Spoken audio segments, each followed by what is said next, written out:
Mengatasi suara hati yang negatif. Mungkin ini tidak selalu kita pikirkan, dan bahkan sama sekali tidak kita bahas dengan orang lain. Tetapi harus diakui bahwa di saat-saat tertentu muncul suara dalam pikiran kita. Suara yang senantiasa bergumam sepanjang hidup kita. Terkadang suara itu sangat positif dan memotivasi, terutama saat kita hampir menyelesaikan sesuatu atau hampir mencapai sesuatu. Suara itu pun terkadang menenangkan kita dan meyakinkan kita bahwa seburuk apapun keadaan, semua akan baik-baik saja.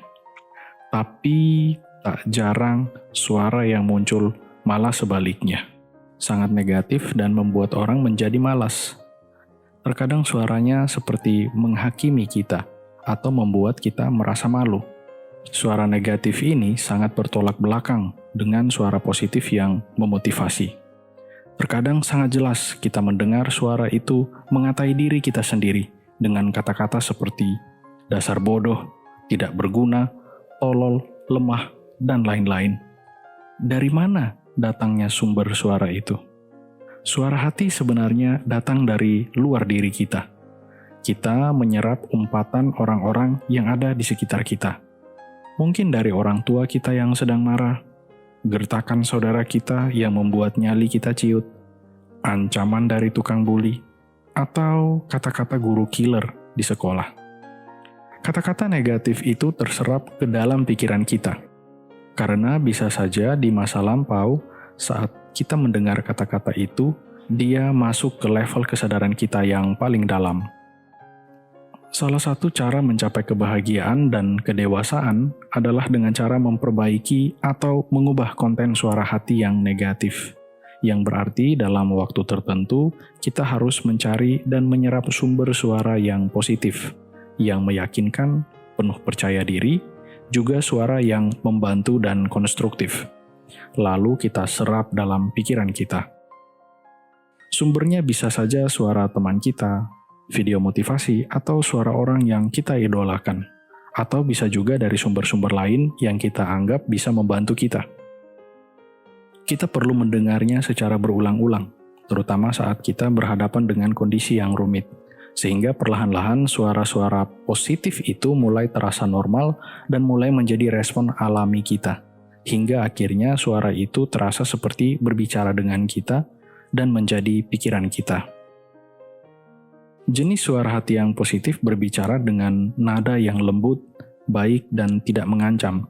Rasanya seperti dirangkul oleh seseorang yang sudah sangat matang dan telah melewati banyak pengalaman hidup.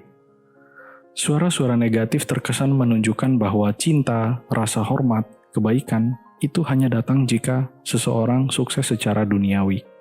Kegagalan kita seakan menjadi penghalang bagi kita untuk dihargai dan dicintai. Kita perlu menyerap kata-kata yang memilah antara cinta dan pencapaian seseorang. Kata-kata yang mengingatkan kita bahwa orang tetap harus dicintai sekalipun dia gagal. Dan bahwa menjadi pemenang tidak selalu menjadi hal yang menentukan identitas seseorang. Ini sama seperti suara seorang ibu kepada anaknya, atau suara kekasih kita, bisa juga penggalan puisi yang kita suka, suara orang-orang yang menyayangi kita tanpa melihat pencapaian atau prestasi kita. Tentu ada sebagian dari kita yang tumbuh dalam lingkungan orang-orang yang gelisah, orang yang cepat kehilangan kesabaran hanya karena hal-hal sepele, yang bisa gusar atas hal-hal yang tidak seharusnya. Orang-orang seperti ini bahkan tidak yakin dengan dirinya sendiri, dan terkadang tanpa sengaja dan tanpa sadar, mereka juga tidak yakin dengan kemampuan kita.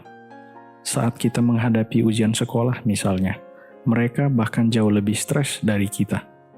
Mereka terlalu mencemaskan banyak hal, termasuk tentang pergaulan kita dengan teman-teman kita atau bagaimana guru memposisikan kita di sekolah. Mereka terlalu mencemaskan banyak hal, dan tanpa kita sadari, saat ini justru suara-suara mereka lah yang menjadi suara hati kita, yang akhirnya mengaburkan pandangan kita dalam menilai secara akurat seperti apa kemampuan kita. kita menyerap suara-suara ketakutan irasional yang rapuh. Dalam keadaan ini, kita butuh suara alternatif yang bisa menghentikan ketakutan kita serta mengingatkan kita akan kekuatan yang sebenarnya kita miliki, yang mungkin selama ini dikubur oleh kepanikan kita. Otak kita punya memori yang sangat besar dan luas. Tersimpan beragam suara orang-orang yang kita kenal.